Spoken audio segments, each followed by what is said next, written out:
પ્રગતિ કરવી હોય પણ ગામમાં બધા કોઈ સપોર્ટ કરતું નથી, જ્યાં રહીએ છીએ ત્યાં લોકો મદદ કરતા નથી, તો પછી આગળ કેવી રીતે આવવું? એક બહુ જ સરસ વાત કરું. હંમેશા જે વ્યક્તિઓએ પોતાની કિંમત કરાવવી હોય અને મધ્યમ વર્ગ કે ગરીબ ઘરમાં જન્મ્યા હોય તો જે ગામમાં જન્મ્યા હોય ત્યાં ભણવાનું પતી જાય પછી એ ગામ છોડી દેજો. કેમ કે 1 મિનિટમાં નદીનું પાણી પણ બદલાઈ જાય છે. તમારા ભણતર પછી, તમારા એજ્યુકેશન પછી તમારામાં જે કોઈ બદલાવ આવશે એ આ સામાન્ય માણસો જાણી નહીં શકે. અને એ તમને પેલા ઘરનો છે, એના બાપ આ કરતો હતો, એની મમ્મી આ કરતી હતી, ભાઈ બહેન આ કરતા, આવા કરતો, આમાં તમે પૂરા થઈ જશો. એટલે જે માણસોએ પ્રગતિ કરવી હોય એ જ્યાં જન્મ્યા હોય ત્યાં વધારે રહેવું નહીં, નીકળી જવું. એમ આપણે ગામમાં શું મોટી દાલદર મારીએ છીએ. તમે ફિલ્મ સ્ટારો જુઓ, લોકો નાના ગામડાઓમાંથી નીકળીને દિલ્હી મુંબઈ આવી ગયા. અને એક હીરો હોય ને, હીરો પણ કાલસાની ખાણમાં પડે ને તો કોઈ કિંમત નહીં, બજારમાં આવવું પડે, ઘસાવવું પડે, ચમકાવવું પડે, 10 હાથમાં ફરવું પડે. એવી જ વાત સફરજન, કેરીઓ ગમે ત્યાં ઉગે પણ એ બજારમાં ના આવે તેની વેલ્યુ ના થાય. એટલે માર્કેટમાં આવવું પડે. કૂવામાં રહીને તરવાનું શીખો તો આ દિવાલથી આ દિવાલ અથડાઈ જાઓ, પણ દરિયામાં જાઓ તો તમારી શક્તિની પણ ખબર પડે અને દરિયામાં કેવા જાત જાતના પ્રાણીઓ છે એની પણ તમને ખબર પડે, કેટલા મોટા મગરમચ્છ છે એની પણ તમને ખબર પડે. માટે જે વ્યક્તિએ પોતાનો વિકાસ કરવો છે, ચાહે આધ્યાત્મિક હોય, આર્થિક હોય, કોઈ પણ જાતનું, તો જ્યાં તમે હા પૈસાના લોકો માટે સવાલ નથી, પણ જે માણસ ગરીબ છે, મધ્યમ વર્ગનો છે, લોઅર મિડલ ક્લાસ છે, એને તો એનું ભણવાનું પતી જાય. હું તો માનું છું કે ભણવા માટે પણ ક્યાંક હોસ્ટેલમાં ગમે તેમ કરીને જતા રહેવું જોઈએ, પણ તમે જ્યાં છો ત્યાં લોકો તમારી ઇજ્જત નહીં કરે, કેમ કે એ તમને તમારા જૂના માપદંડથી જ ઓળખશે.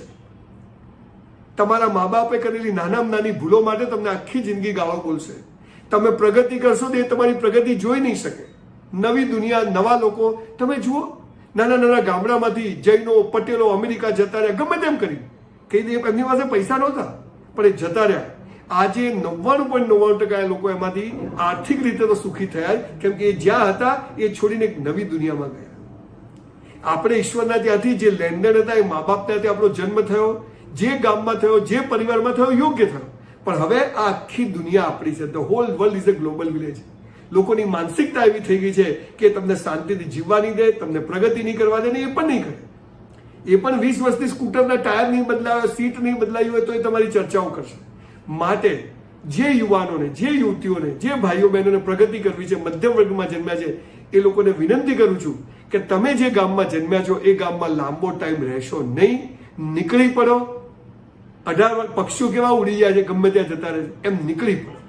અને તમે જોજો દુનિયા તમારી રાહ જોવે છે. આ દુનિયામાં આપણી જગ્યા ક્યાંક છે જ, આપણે શોધવાની છે. એ ગામમાં નહીં મળે તમને. 2 ટાઈમ ખાવાનું પૂરું કરવું હોય તો ગામમાં રહો, બરાબર છે. પાનના ગલ્લે, ચાની કિટલીઓ પર બેસીને ચર્ચાઓ કરવી તો બરાબર, પણ નીકળી પડો. અને દરિયામાં જઈશું, મોટા શહેરોમાં જઈશું, મોટી જગ્યા. હા, સંતોષથી જીવવું હોય 10-20 હજારમાં તો કોઈ તકલીફ નથી. એમાં જે માણસોને પણ છે ને કંઈક કરવું છે, એના માટે આ દુનિયા નાની છે, એ શહેર નાનું છે. એટલે પ્રગતિ કરવા માટે તમે જો ગરીબ ઘરમાંથી જો મધ્યમ વર્ગમાં છીએ તો એ ગામમાં રહેશો નહીં. બહુ જલ્દી કોશિશ કરો અને નીકળી પડો અનંતની યાત્રાએ. આ દુનિયામાં આપણે બહુ મોટા કામ માટે આવ્યા છીએ, એમને નથી આવી ગયા. એ મોટી જગ્યાએ જશો તો મોટો વિઝન આવશે, મોટો વિચાર આવશે અને તમે કરશો. મહેનત કરવી પડશે. 10, 20, 30 વર્ષ પથારી ફરી જશે, એમને કશું છે નહીં. પણ ત્યાં તો રહ્યા તો ત્યાં જ રહેવાના છે, એ નક્કી છે. Choice is yours. માટે આજે જ જે લોકોને કંઈક જોરદાર કરવું છે એ લોકો જાઓ દરિયામાં. દરિયો તમારી રાહ જોવે છે. તરતા આવડતું હોય તો પછી દરિયો હોય કે સ્વિમિંગ પુલ હોય, આવડી જ જાય છે.